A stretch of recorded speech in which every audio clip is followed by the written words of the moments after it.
पिछले एपिसोड में हमने देखा था कि किन्नान सुजाको सेक्ट के अंदर आकर पहुंच चुका था क्योंकि वो यहाँ पर फेपिंग की जान लेने के लिए आया हुआ था। तो अब उसको कोई मतलब ही नहीं कि वो दुनिया की कौन सी जगह पर खड़ा है, उसको बस फेपिंग की जान चाहिए थी। लेकिन तब वहां पर यांग और सुजाको लॉर्ड दोनों पहुंच जाते हैं। उन्होंने किन्नान के ऊपर ही हमला करना शुरू कर दिया था। इस वजह से किन्नान की हालत खराब हो जाती है। लेकिन बीच में बिलियन आ चुकी थी जो किन्नान की हेल्प करने वहां पर आई हुई थी ताकि किन्नान को बचा सके और उसकी हेल्प भी कर सके बदला लेने में। लेकिन इस चीज से यांग, जिसके अंदर बिलियन के मास्टर की स्पिरिट आ चुकी थी, वो और ज्यादा भड़क जाता है और बिलियन की जान लेने की कोशिश कर रहा था ताकि बिलियन का खेल हमेशा के लिए खत्म कर दे। जिसके बाद यहाँ से ये एपिसोड शुरू होता है। तो इस एपिसोड की शुरुआत में बिलियन जो थी वो किन्नान को देखकर ये कह रही थी कि मेरी जो वो बुढ़िया एल्डर थी उसने भी मेरी जान बचाने के खातिर अपनी जान दे दी और आज मुझे ऐसा फील हो रहा है कि सेम उसी राह पर मैं भी चल रही हूँ। मैं भी वो इंसान जो मेरे दिल के बहुत ज्यादा करीब है उसको बचाने के लिए अपनी जान देने वाली हूँ। वो किन्नान के बारे में ही यहाँ पर कह रही थी। सारे लोग अभी भी यहाँ पर बिलियन को बचाने के लिए उसकी तरफ बढ़ रहे थे, लेकिन वो जो सुजाको लॉर्ड था वो खड़े होकर सोच रहा होता है ये बिलियन तो बहुत ही ज्यादा स्ट्रॉन्ग है,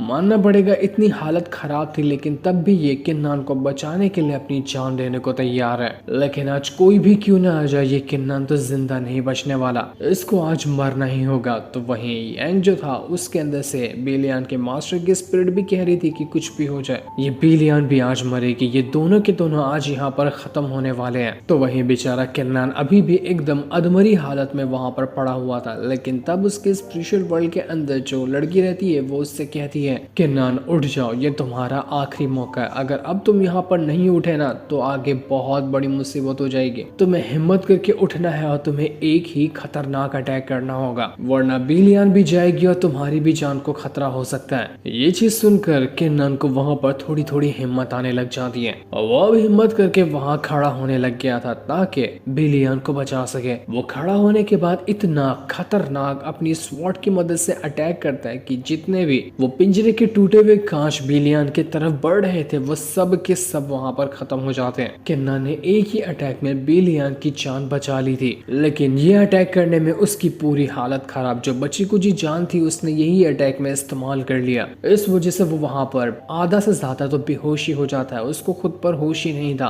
बिलियन उसको संभाल रही होती है और उसकी आंखों से आंसू निकल रहे थे किन्नान के लिए। वो उससे कह रही होती कि किन्नान मुझे माफ कर देना, मेरी वजह से तुम्हें आज इतनी ज्यादा मुसीबतों का सामना करना पड़ा, मैं ही कमजोर हूँ जो मैं तुम्हारी अच्छी तरह से हेल्प नहीं कर पाई। पूरे के पूरे सुजाको सेक्ट के अंदर एक सन्नाटा पसर चुका था इस चीज को देखकर। सभी बस यहाँ पर बिलियन को देखे जा रहे थे कि वो कितनी ज्यादा डेस्परेट हो चुकी है किन्नान को बचाने के लिए, उसके लिए वो कुछ भी करने को तैयार है। लेकिन यांग को बाकियों से कोई मतलब नहीं था। वो कहता है कि आज तो मैं इस बिलियन और इस किन्नान दोनों को जान से मार दूंगा, ये दोनों धरती पे बोझ है तो आज इन बोझ को खत्म करने का टाइम आ चुका है। वो जैसे दोनों के ऊपर अटैक करने वाला था, मार्शल मास्टर बीच में आकर अपनी पावर का इस्तेमाल करते हुए उसके अटैक को रोक लेते हैं। उन्होंने अपनी पूरी जान लगा दी थी यांग के अटैक को रोकने के लिए। यांग कहता है कि देख मार्शल मास्टर साइड हो जा, मेरे काम में टांग मत अड़ा वरना तेरे लिए अच्छा नहीं होगा। मैं दुनिया से कचड़े का सफाया कर रहा हूँ तो मुझे ये काम मेरा करने दे। लेकिन तभी वहां पर एक जोरदार आवाज गूंजती है कि दुनिया में कचड़ा कौन है वो तो थोड़े टाइम के अंदर ही पता चल जाएगा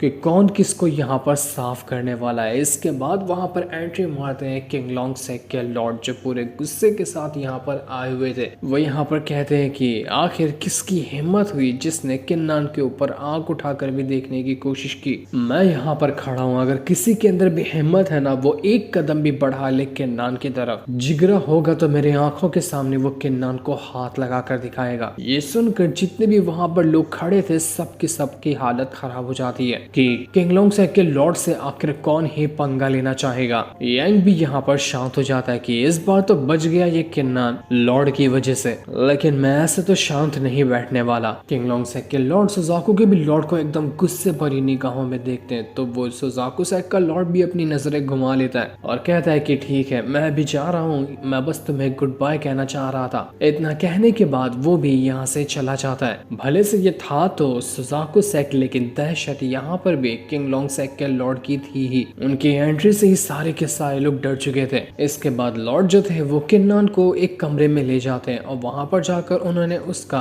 अच्छे से ख्याल ख्याल रखा था। तो कुछ ही टाइम के अंदर किन्नान को होश भी आ जाता है। होश में आने के बाद तो वो काफी अच्छा महसूस कर पा रहा था। उसको चोट तो लगी थी लेकिन अब वो काफी हद तक के खुद को रिकवर महसूस कर पा रहा था। लेकिन जैसे वो वहां पर बैठा होता है उसको एंजल की आवाज सुनाई देने लग जाती है जो कह रही थी कि किन्नान तुम ठीक हो ना, मैं आ रही हूँ तुम्हारे पास। ये आवाज सुनकर किन्नान खुश तो हो जाता है लेकिन उसको ऐसी फीलिंग आ रही थी कि शायद मैं एंजल को याद कर रहा हूँ ना, तभी वो मुझे सुनाई दे रही है। क्योंकि उसकी नजर में तो लग रहा है कि एंजल अब मर चुकी है और उसका दिमाग ही उसको सिर्फ एंजल की आवाज सुनाया जा रहा है। लेकिन तब सच में वहां पर एंजल कमरे के अंदर आकर पहुंच जाती है जो किंग लोंगसेक के लॉर्ड की वजह से पूरी तरह से रिकवर हो चुकी थी। उसको देख कर किन्नान खुद को रोक ही नहीं पाता और भाग कर जाता और एकदम टाइट से एंजल को गले लगा लेता है कि एंजल तुम ठीक हो ना, तुम्हें पता है मैं कितना डर गया था, मुझे लगा मैंने तुम्हें हमेशा के लिए खो दिया। किन्नान बिल्कुल ही इमोशनल हो चुका था। दूसरी तरफ हम सीमा को देखते हैं जो जितने भी डिसेबल वगैरह थे उन सभी को किन्नान की कहानी बता रहा होता है कि तुम लोगों को पता है किन्नान ने कितना बहादुरी वाला काम किया। वो सीधा का सीधा अकेले घुस गया था सुजाकू सेक्ट के अंदर, जो करने की आज तक के हमारे किंग लोंगसेक के किसी भी डिसेबल के अंदर हिम्मत नहीं हुई थी। किन्नान अकेला सिर्फ अपनी स्वॉर्ड के साथ वहां पर जा चुका था और एक के बाद एक करते हुए उसके सामने जितने भी एल्डर, जितने भी डिसेबल वगैरह आए सबको उसने मारना शुरू कर दिया। वो बस फेपिंग से बदला लेना चाह रहा था। किन्नान कितना ज्यादा जाबाज है आप लोग इस चीज का अंदाजा भी नहीं लगा सकते। सारे के सारे लोग ये कहानी सुनकर बहुत ही ज्यादा एक्साइटेड हो रहे थे कि क्या सच में किन्नान ने इतना बड़ा कारनामा किया। हमें तो पता ही नहीं था लेकिन हमें उम्मीद जरूर थी कि किन्नान जब है इतना कमाल का तो वो इतना बड़ा कारनामा आसानी से कर सकता है। सीमा कहता है कि वहां पर जब किन्नान फेपिंग की जान लेने वाला था कि तभी वहां सुजाकू लॉर्ड भी पहुंच चुके थे। लेकिन उसके आगे क्या हुआ मैं भूल गया, मुझे याद दिलाना है तो मोटी रकम देनी पड़ेगी, उसके बाद ही मुझे आगे की बात याद आएगी। ये सुनकर जितने भी लोग थे वो फटाफट से सीमा को पैसे देने लग जाते हैं। थोड़े ही टाइम के अंदर अच्छे खासे पैसे उसने यहाँ पर जमा कर लिए थे। वो कहता है कि वाह क्या कमाल का बिजनेस था, कहानी बताकर कि अच्छे खासे पैसे मैंने यहाँ पर जमा कर लिए, मजा ही आ गया। तो आगे की कहानी बताने लगता है कि किन्नान ने अपने विंग्स को बाहर निकाल लिया और उसके बाद उसने सारे के सारे लोगों से मुकाबला किया और अपने चाहने वालों को उसने बचा भी लिया। तो अब यहाँ पर कहानी खत्म होती है। फटाफट से सब लोग यहाँ से रास्ता खाली करो, मेरा काम तो हो गया, आप अपना अपना काम देखने के लिए यहाँ से निकल लो। तो वही एंजल जो थी वो यहाँ पर किन्नान की धुलाई कर रही होती कि आखिर तुम गए क्यों फेपिंग से बदला लेने के लिए, तुम्हें अपनी जान की फिक्र नहीं है क्या? मैंने तुमसे कहा था ना कि तुम्हें कुछ करने की जरूरत नहीं है, मैं खुद को रिकवर करके जाऊंगी उनसे बदला लेने के लिए, लेकिन तुम्हें ही ज्यादा हीरो बनने का शौक है। कहीं तुम्हें कुछ हो जाता तो तुम्हारी जान खतरे में आ सकती थी ना, आगे से ऐसा किया ना तो बहुत मारूंगी। तभी कमरे में शिया भी आने लग जाती है जो दवा वगैरह लेकर आई हुई थी ताकि वो एंजल के ऊपर लगाकर उसको ठीक कर सके। शिया एंजल से कहती कि तुम्हारी जो चोटें हैं ना वो अभी तक के ठीक नहीं हुई है, तो ज्यादा खुद पे प्रेशर मत डालो और आराम से जो भी करना है वो करते रहो। लाओ इधर आओ, मैं तुम्हारे ऊपर दवा लगा देती हूँ। तो एंजल जो थी वो जल्दी से शियाओ के पास आती है और अपने कपड़े साइड करते हुए शियाओ को दे रही थी ताकि वो उस पर दवा लगा सके। किन्ना तो बड़े आराम से बैठकर वहां पर वो सारी चीजें देख रहा था कि यहाँ हो क्या रहा है। तो एंजल और शियाओ कहते हैं कि तुम खड़े खड़े यहाँ पर क्या कर रहे हो, खड़े खड़े पूरी पिक्चर देखोगे क्या? जाओ जाओ बाहर कमरे के जाओ, दवा लग जाएगी तो अंदर आ जाना। तो ये सुनकर किन्नान कहता है कि अरे हाँ अच्छा, मैं तो वो भूल ही गया था, ठीक है अभी जाता हूँ, तुम लोग आराम से जो कर रहे हो वो करो। इसलिए किन्नान अब कमरे के बाहर आ जाता है। लेकिन बाहर आने के बाद वो कह रहा था कि अरे यार जो तो मेरा ही कमरा था ना, इन लोगों ने मुझे कमरे से बाहर निकाल दिया और देखो अपना कमरे के अंदर कैसे आराम से मजे कर रहे हैं, मुझे भी अंदर ही रहना था। ये सुनकर तो शियाओ और एंजल वहीं पर काफी ज्यादा जोर जोर से हंसने लग जाते हैं। दूसरी तरफ हम किंग लोंगसेक के जो लॉर्ड थे उनका घर देखते वहीं पर बिलियान भी खड़ी हुई थी। वो कहती है कि मुझे यहाँ पर एक चीज बिल्कुल भी समझ में नहीं आ रही कि आखिर सुजाकू सेक्ट वाले उस फेपिंग को, फैंग को इतना ज्यादा प्रोटेक्ट क्यों करते हैं। आखिर उन दोनों के अंदर ऐसी कौन सी खास बात है जिसकी वजह से पूरा का पूरा सुजाकू सेक्ट बस उनको प्रोटेक्ट करने में ही लगा होता है। आज भी जब किन्नान उसको मारने वाला था तो सब के सब उसको बचाने के लिए आ गए।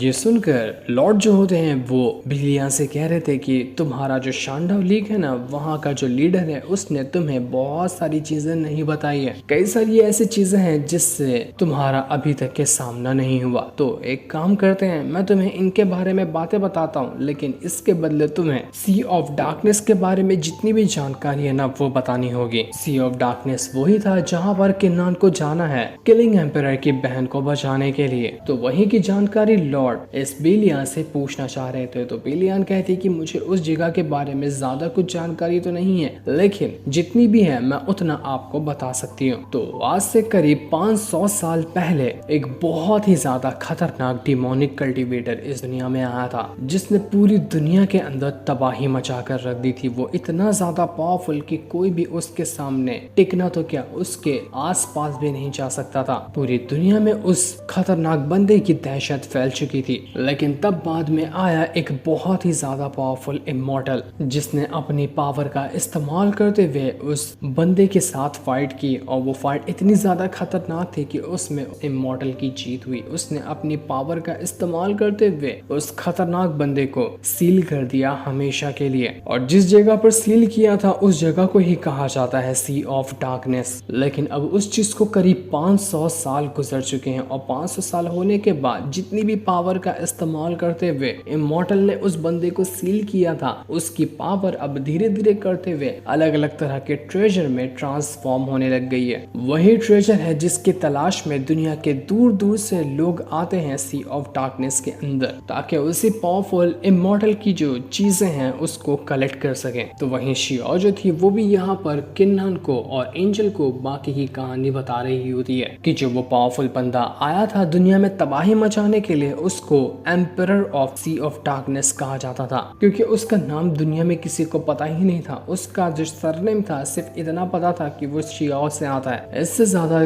किसी के पास भी उस बंदे की जानकारी नहीं है कि वो था कौन। साथ ही साथ किलिंग एम्पायर ने मुझे ये भी बताया कि हमारे होली लैंड का ही एक बहुत ज्यादा पावरफुल इमॉर्टल था, जिसने ही जाकर उस खतरनाक बंदे को रोका और उसको वहां पर सील किया, जो जगह अभी सी ऑफ डार्कनेस के नाम से फेमस है। इस चीज को सुनकर बेलियान जो थी वो कहने लगती कि कहीं ऐसा तो नहीं कि उस बंदे का सरनेम शिया था और शिया फेपिंग का भी तो सरनेम शिया ही है, कहीं उसका और उस पावरफुल बंदे का कोई कनेक्शन तो नहीं, क्या पता वो उसका कोई एंसेस्टर हो जिसने दुनिया में तबाही मचाई थी। इसी वजह से हो सकता है कि सुजाकू सेक्ट वाले उस फेपिंग को और फैंग को इतना ज्यादा प्रोटेक्ट करते हैं, लेकिन ये चीज तो अभी कंफर्म बिल्कुल भी नहीं है। शिया वहां पर बता रही थी कि वो जो इमॉर्टल था जिसने उस पावरफुल बंदे को सील किया था, वो उसे सील करने के बाद बिल्कुल गायब ही हो गया इस पूरी दुनिया से। कोई नहीं जानता कि आखिर वो इमॉर्टल कहाँ चला गया, लेकिन उसने दुनिया की सबसे खतरनाक टेक्निक में से